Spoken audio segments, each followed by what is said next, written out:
Thiruvananthapuram Akkulam tourist വില്ലേജിൽ അനധികൃത മരം മുറിക്കൽ. അപകടകരമായ ചില്ലകൾ വെട്ടിയൊതുക്കണമെന്ന ജില്ലാ ദുരന്ത നിവാരണ അതോറിറ്റിയുടെ ഉത്തരവിന്റെ മറവിലാണ് മരങ്ങൾ മുറിച്ചു കടത്തിയത്. മരം മുറിച്ചു കടത്തിയതിന്റെ ദൃശ്യങ്ങൾ 24 ലഭിച്ചു. DTPC അധികൃതർ നൽകുന്ന മറുപടികളിൽ പൊരുത്തക്കേടുണ്ട്.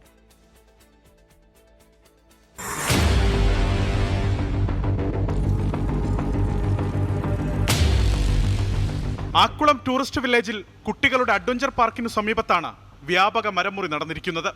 അക്കേഷ്യ ഉൾപ്പെടെ ചെറുതും വലുതുമായ 30ഓളം മരങ്ങൾ മുറിച്ചു കടത്തി. മരക്കുറ്റികൾ കത്തിക്കാനും ശ്രമം നടത്തിയിട്ടുണ്ട്. ദൃശ്യങ്ങൾ 24 ലഭിച്ചു.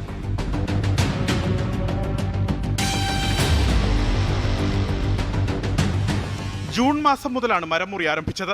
മരം മുറിക്കാൻ ടെൻഡർ ക്ഷണിച്ചിട്ടില്ലെന്നും 10 മുതൽ 15 ലോഡ് വരെ മരങ്ങൾ ആക്കുളത്ത് നിന്ന് കൊണ്ടുപോയതായും പ്രദേശവാസികൾ 24നോട് പറഞ്ഞു. ഏകദേശം ഒരു 10-12 ലോഡുകൾ തന്നെ അക്കേഷ്യ പോലുള്ള വലിയ വലിയ മരങ്ങൾ ഇവിടെ നിന്ന് മുറിച്ചു മാറ്റപ്പെട്ടതായിട്ട് കാണപ്പെട്ടു. മരമുറിയുമായി ബന്ധപ്പെട്ട് അധികൃതർ നൽകുന്ന വിശദീകരണങ്ങളിൽ വലിയ പൊരുത്തക്കേട്. അപകടകരമായ മരങ്ങൾ മുറിക്കാൻ ജില്ലാ കളക്ടറുടെ ഉത്തരവുണ്ടെന്ന് Akkulam tourist village manager Deepa K വാസിന്റെ വിശദീകരണം. കഴിഞ്ഞ ആഴ്ച മരം വീണപ്പോഴും ഒരു മരം ഷെഡിന്റെ പുറത്തൂടെ വീണു. അപ്പോൾ അങ്ങനെ വന്ന മരങ്ങൾ നമ്മൾ ഈ പറയുന്ന കളക്ടർ കൊടുത്ത് കളക്ടറുടെ നിർദ്ദേശപ്രകാരമാണ് മുറിച്ചിരിക്കുന്നത്. മരങ്ങൾ മുറിച്ചിട്ടില്ല, അപകടകരമായ രീതിയിൽ നിന്ന് ശിഖരങ്ങൾ മാത്രമാണ് മുറിച്ചതെന്ന് DTPC secretary Satheesh Miranda.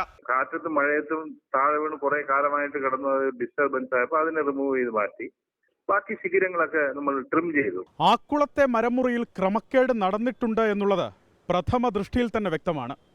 Tourism മന്ത്രി PA മുഹമ്മദ് റിയാസിന്റെ അടിയന്തര ശ്രദ്ധയിലേക്കാണ് ഈ വിഷയം എത്തിക്കുന്നത്. അലക്സ് റാം മുഹമ്മദ്, 24, തിരുവനന്തപുരം. ലോകത്തെവിടെയായാലും ഏത് സമയത്തും 24 വാർത്തകളും ഓഗ്മെന്റഡ് റിയാലിറ്റി പാക്കേജുകളും എക്സ്പ്ലെയിനറുകളും വിശദമായി കാണാൻ ഞങ്ങളുടെ YouTube ചാനൽ നിങ്ങൾക്ക് സബ്സ്ക്രൈബ് ചെയ്യാം.